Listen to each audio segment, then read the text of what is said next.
राज्यघटना देशात लागू झाली,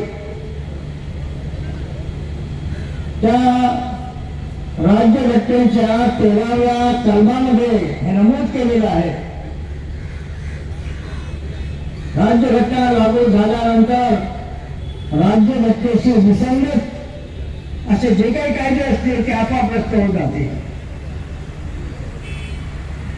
इतके वर्ष झाले राज्यघटना लागू झाली, अनेक कायदे बदलले, काँग्रेसच्या सरकारने बदलले.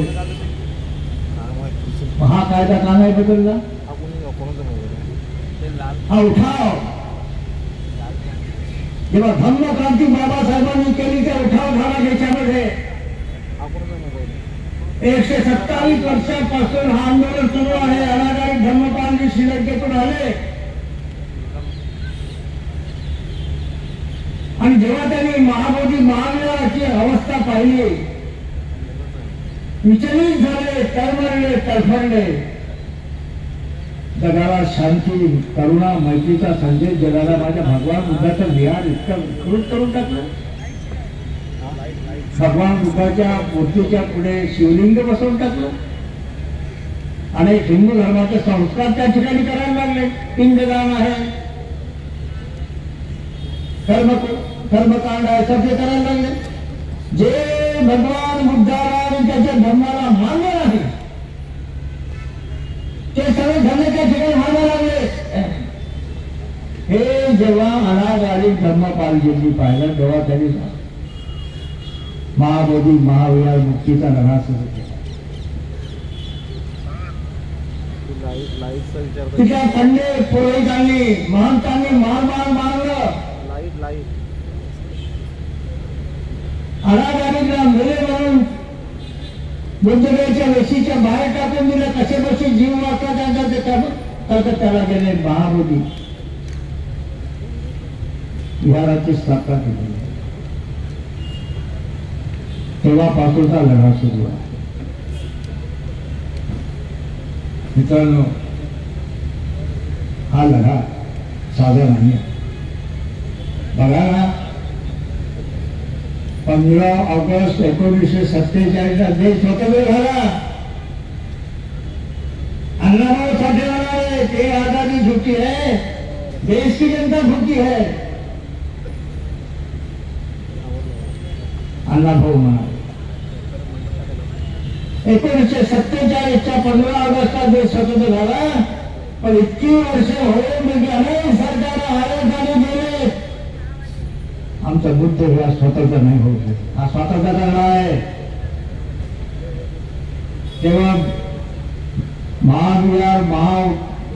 महाविहाराच्या मुक्तीचा लढा नाही आहे, बौद्धांच्या स्वातंत्र्याचा लढा आहे. देशातील जगातील तमाम बौद्धांचं श्रद्धास्थान आहे महाबोधी महाविहार. हे युद्ध आपल्याला जिंकावंच लागणार. कोणते करू, आकाश कोसळला तरी चालेल, धरती दुभंगली तरी चालेल, आमच्या शरीराचे तुकडे तुकडे झाले तरी चालतील, आमच्या शरीरातून रक्ताचा थेंब चालला तरी चालेल, पण हे परमपूज्य बाबासाहेबा आम्ही भगवान बुद्धाचं महाबोधी विहार आम्ही मुक्त केल्याशिवाय शांत बसणार नाही. हा संकल्प, हा निर्धार 14 ऑक्टोबर 1956 जुन्या गुलामगिरीतून बाबासाहेबांनी आपल्याला मुक्त केलं की नाही? भगवान बुद्धाच्या धर्माची दीक्षा देऊन बाबासाहेबांनी आपल्याला मुक्त केलं. केवढे मोठे उपकार आहेत आपल्यावर. या बाबासाहेबांनी हजारो वर्षाच्या गुलामगिरीतून आपल्याला मुक्त केलं. आता आपली जबाबदारी आहे बाबासाहेबांनी दिलेल्या भगवान बुद्धाच्या विहाराची मुक्ती करण्याची जबाबदारी आहे. नक्की. म्हणून माता भगिनीनं पाठवलं. आंदोलन होते, पट्ट्याला होईल, बिहारमध्ये होईल, दिल्लीमध्ये होईल. मोदीजींना भेटू, शहासाहेबांना भेटू, मुख्यमंत्र्यांना भेटू, बिहारच्या मुख्यमंत्र्यांना भेटू, सर्वांना भेटू.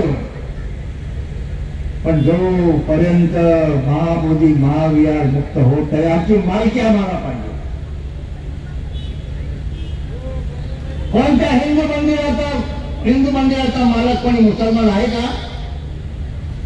कोणी बौद्ध आहे का? मशिदीचा मालक कोणी हिंदू आहे का? गुरुद्वाराचा मालक कोणी नॉन शीख कोणी आहे का? चर्चचा मालक ख्रिश्चन असतो. आमच्या बुद्ध विहाराचा मालक हा मात्र बौद्ध नसलेला लोक मालक. आम्ही आमचा अधिकार मागतो आहोत. हो, अंधार पडत चालला आहे. बुद्ध विहार मुक्त होत आहे. या देशाचा अंधार कधी दूर होणार नाही. या देशाला प्रकाशित करण्यासाठी, प्रकाशमान करण्यासाठी महाबोधी महाविहार मुक्तीच्या लढ्याच्या पत्रात भीमसेनी बघून हे युद्ध जिंकूया अशी सर्वांना विनंती करतो. अनेक ते कष्ट उचलण्याचे आहे. आता सर्व एकत्र आलो ना आपण, अशीच एकत्र वाटचाल सुरू केली. रिपब्लिकन आलो होतो, पण इतर राजकीय पक्षामध्ये जी नेते मंडळी अंदोरे साहेब आहेत, वर्षाताई आहेत, आमचे बीजेपीचे आहेत, राष्ट्रवादीचे आहेत, राष्ट्रवादी एक राष्ट्रवादी दोन दोन्ही आहेत, शिवसेना एक शिवसेना दोन दोन्ही आहेत, सर्वात आपण आणि रिपब्लिकन आहोतच आहोत. या सर्वांच्या एकजुटीतून आपल्या विजयाचा झेंडा, महाबोधी महाविहाराच्या स्वातंत्र्याचा झेंडा या देशामध्ये फडकवल्याशिवाय राहणार आहे. संकल्पाने आपण करावा. भगवान बुद्धाच्या अनुकंपेनं, बाबासाहेबांच्या कृपेनं हे युद्ध जिंकण्याची शक्ती आपल्याला लाभावी अशी वंदना करतो. इथेच थांबतो. धन्यवाद. जय हिंद.